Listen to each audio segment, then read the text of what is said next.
Zacharias and his lies about his credentials. You said, and I quote in your book, Ravi's first act of blatant public deception was to refer to himself as the chair of a department that did not exist. End quote. Tell us more about that. Yes. Ravi put in his beginning, I don't remember the exact dates, but sometime in the 80s, early 80s, Ravi was a professor. The one academic post he had was at a small seminary called Alliance Theological Seminary. Ravi described himself as the chair of the Department of Evangelism and Contemporary Thought. Now, a chair of a department is a very prestigious position. It means that fellow academics in that department agreed, or they voted, or they appointed you to be their leader of the department. It's very different from being the chair of a club or the chair of some center. You know, at my school, I founded a philosophy of religion club. We could have called it the philosophy of religion center, and I could have been the chair. But to be the chair of an academic department is much different.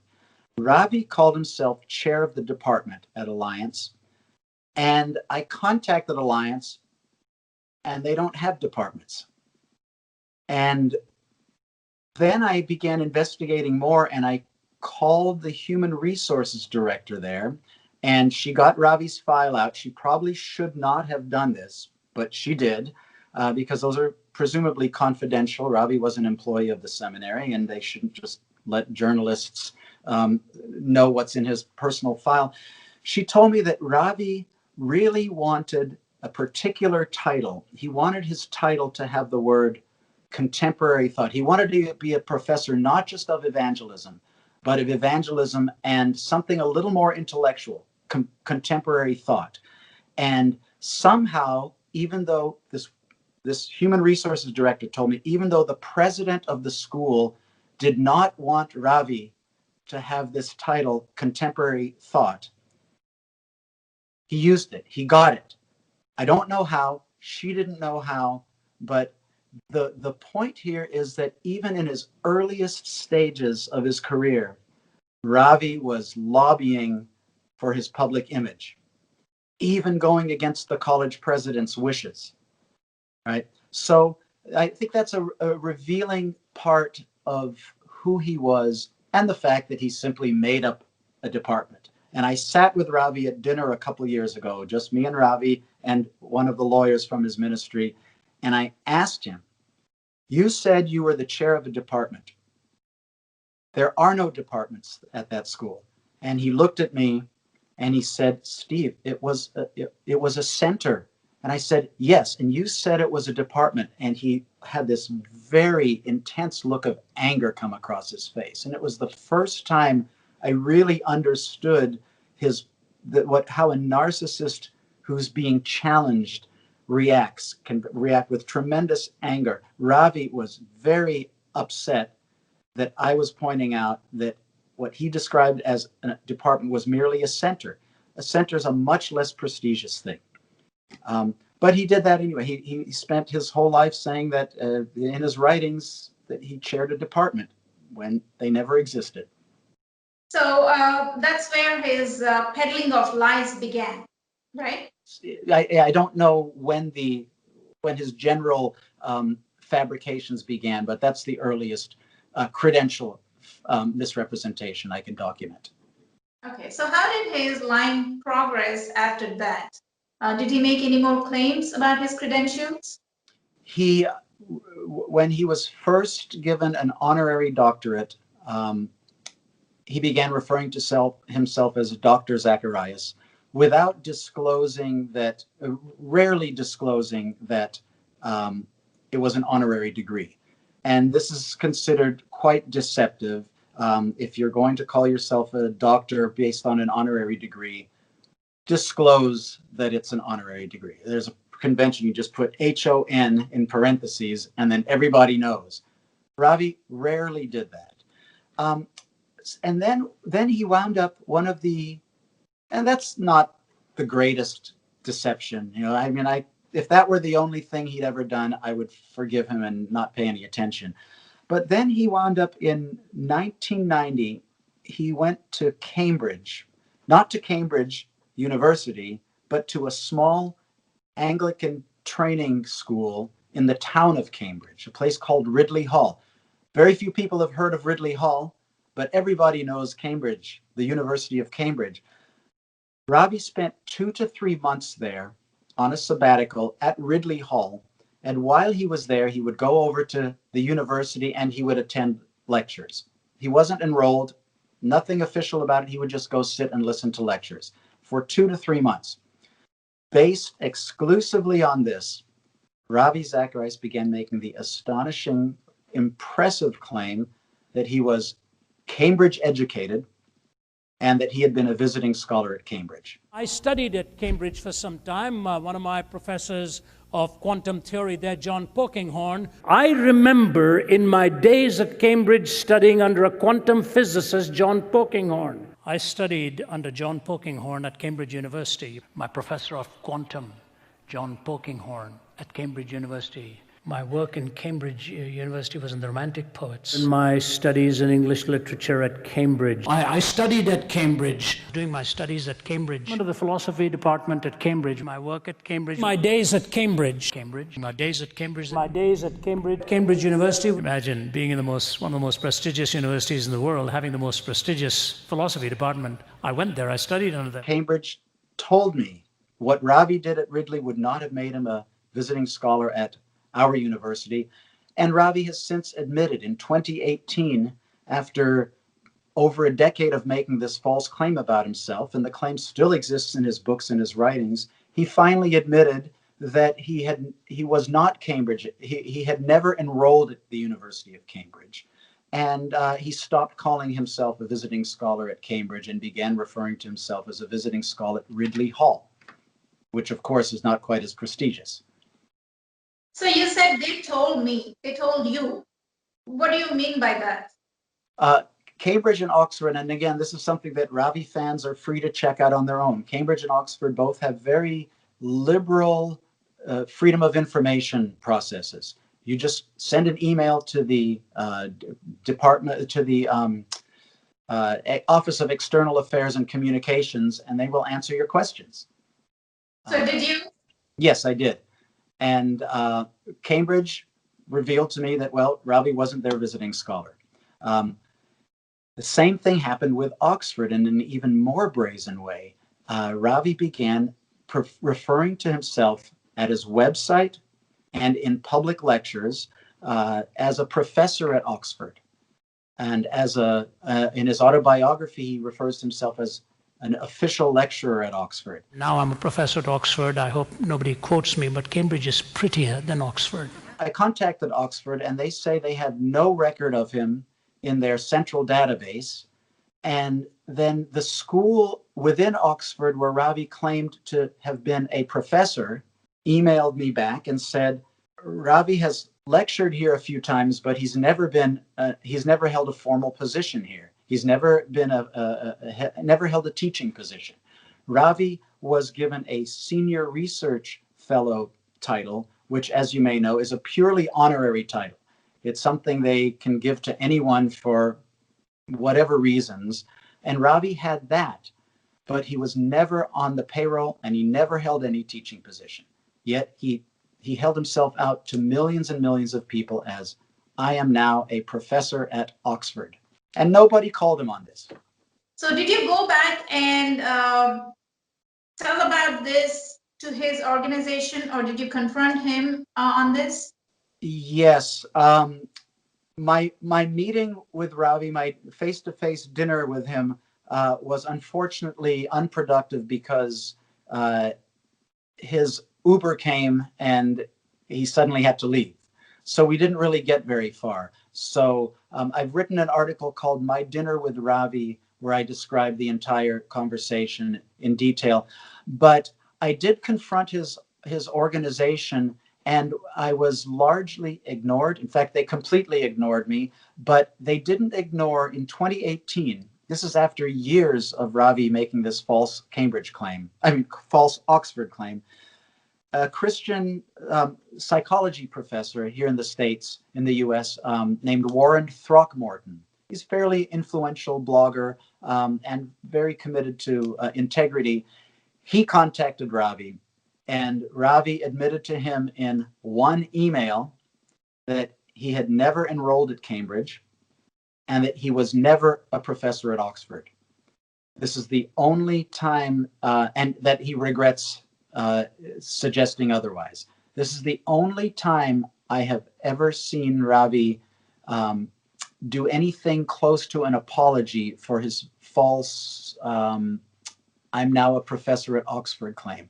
And he did it in one email. He didn't post it at his website. As far as I know, he didn't make this confession to his fans and donors. He just made it in a single email to a Christian professor who has a blog. So he's admitted it. He admitted it very, very quietly. Almost nobody noticed. So he got away with it. So, Steve, tell us a little bit about that award thing that he lied about that you mentioned in your book. Very interesting story. In 1965, 2 years after Ravi's conversion, he was selected to attend a very prestigious preaching competition in Hyderabad. And he describes it as a really big deal in his autobiography. Students streaming from all over, coming from all over Asia to compete in this international annual competition that was organized by Youth for Christ. And Ravi entered the preaching contest and he won, and he was given something called the Asian Youth Preacher Award. And this is something he's talked about quite a bit. It still exists in his, it's in his written materials, and it was a very prestigious thing. It was the beginning of his career as a skilled preacher. The problem is when you type Asian Youth Preacher Award into Google, nothing comes up except around Ravi Zacharias, which is odd given that it was an international competition and an annual competition and people came from all over Asia. So I looked into it and I was able to track down, Ravi names 3 judges who were at the competition, and I was able to contact all 3 of them, 2 by telephone and 1 by email, and every one of them told me that this was not an international competition. This was an India-only competition. And one of them described it as a little contest. So we have here now very good evidence that Ravi simply fabricated this whole international Asian Youth Preacher Award. If you're a Ravi fan, please don't take me at my word. Look up Asian Youth Preacher Award in Google or whatever your search preference is, and you'll see that it's an invention. But when I had dinner with Ravi, I asked him about this, and he told me that he actually has a trophy that has the Asian Youth Preacher Award on it. But he told me that it has faded and you can't read it anymore. So yesterday I called my mother and I said, "Do you have any old trophies from your golfing days in the 60s?" So she went and pulled out a trophy from 1967. Okay, this is 2 years after Ravi won his. And I had her send me a picture, and you can read it as clearly as day. If it had said Asian Youth Preacher Award, you'd still be able to read it. And she has used this trophy to serve nuts and hors d'oeuvres to guests for now over 50 years. You can still read it. Maybe Ravi's trophy was a little cheaper made and it has really faded, but the whole story just does not add up once again. Absolutely. Yes. So let's move on to Ravi Zacharias, the pseudo-intellectual, his dishonest and fraudulent teachings. I have to note here that Zacharias outshines the more famous apologists like William Lane Craig, Lee Strobel. Well, Lee Strobel is not an academician, of course, and Dinesh D'Souza, and the like, with his drawn out, jargon filled rants, which are basically a spin off logic and distortion of scientific facts to suit apologetic needs. So, while the truth is, all of those arguments that Zacharias makes can be rebutted without much effort. A simple Google search will reveal that his teachings are dishonest. So you pointed out to one such teaching. So do you know of any other fraudulent for rationale that he used?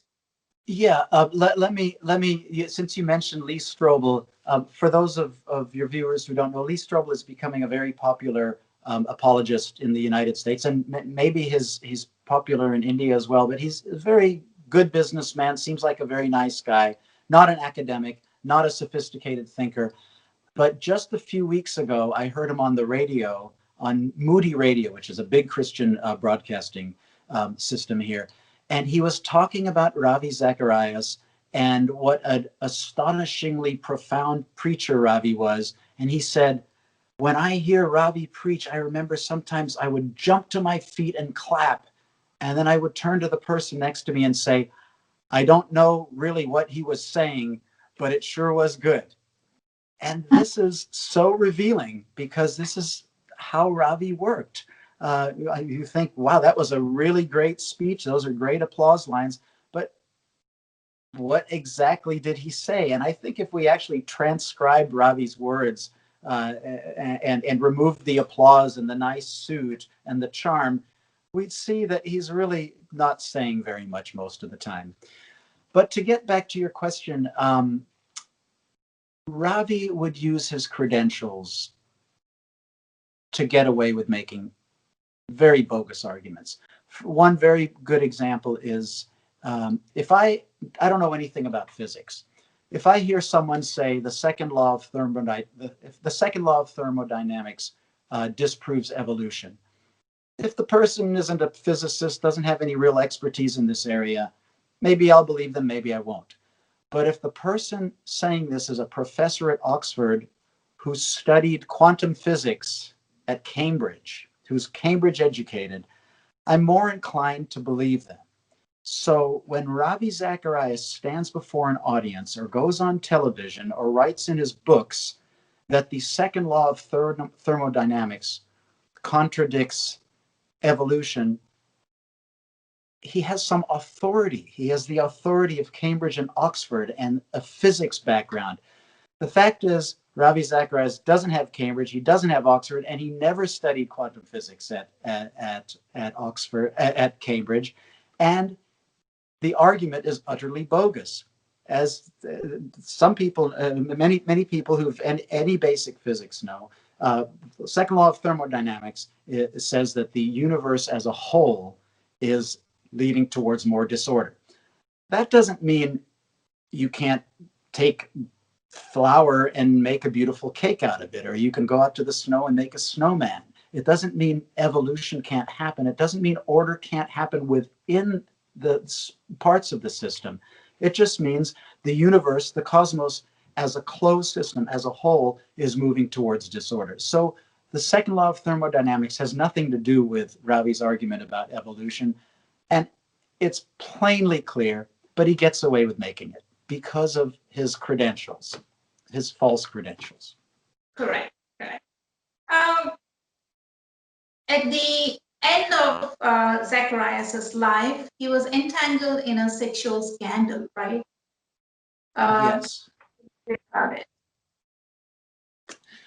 In, I think it was 2014, Ravi met a young Canadian woman and her husband at one of his events in Kingston, Ontario, in Canada. And they began emailing as a couple. Ravi would email this woman and her husband. And eventually it just became Ravi and this woman. And one thing led to another. And then it became an online sexual relationship. I think what happened is that Ravi used his skills to groom this woman and get her to do these things that she would otherwise not do. But he's a very charming, very persuasive man. And whatever happened, they had a sexting relationship. And she felt really bad about it. And on October 29th of 2016, she emailed Ravi and said, I can't do this anymore. I'm going to confess to my husband. And Ravi emailed her back, and I have these emails, and he emailed her back and said, are you going to tell him it's me? And then he said in a follow-up email, if you tell him it's me, I will commit suicide. He says, I will bid this world goodbye. So here we have Ravi getting involved in something inappropriate. It was not physical, it was just online. And then when the young married Christian woman wants to take steps to heal her marriage, Ravi threatens suicide if she confesses the truth to her husband. It's one of the most vicious acts that I could think of a minister doing to someone who he's been involved with initially as a spiritual relationship. But Ravi did it, and she got a lawyer, and the lawyer sent a letter demanding $5 million, which was probably very inappropriate to do. It looked bad. But Ravi responded by suing the woman and her husband, and then settling the case a few months later for a non-disclosure agreement. And by most accounts, it's very likely that Ravi paid money to the couple. But what he did with his lawsuit was he got this non-disclosure agreement, so he is now free to not talk about it, and she can't talk about it. So the three people who know everything about this are now silenced forever. But I was able to get the emails, and we know it happened now. And Ravi, after he settled his lawsuit, he issued a press release defending himself and describing the woman as her shocking behavior in pursuing him and claiming that he did nothing wrong. But when the magazine asked him, what about that suicide note? He said, sorry, I can't talk about it. We have a non-disclosure agreement. This was Christianity Today, and a Christianity Today magazine unfortunately didn't ask Ravi the obvious question, how can you talk about what you just told us and defend yourself and say you did nothing wrong and that her behavior was shocking? But when we ask you, how about that suicide threat you made? How can you say then I can't talk about this? The court case has settled with non-disclosure agreement. They didn't ask him that. So Ravi went for the rest of his life never discussing this publicly. But the big news is much more recent. That case settled in the end of 2017. The big news, which you will be hearing for the first time, is that we now know that Ravi Zacharias, the busy evangelist, was in the massage business in the state of Georgia in the 1990s. I'm sorry, in the 2000s.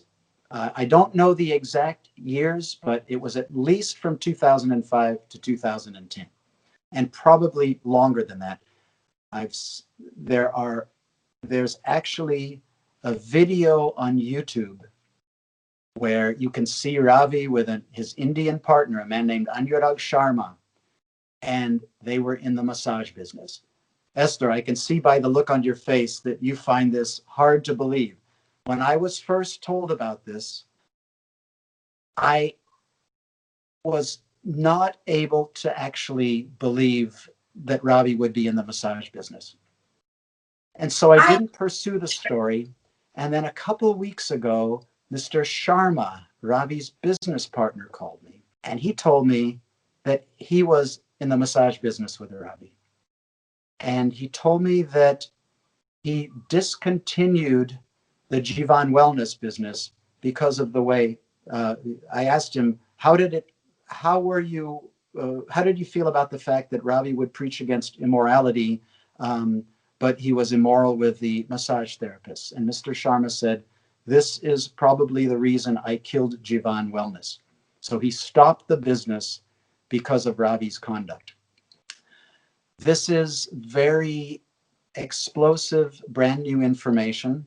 There's also another massage therapist who worked with Ravi. I can't disclose details, but she told me just a few days ago that Ravi had exposed himself to her during a treatment one day and asked that she massage him in that area. So there are people coming forward now to talk about Ravi's sexual misconduct while he was in the massage business in Georgia.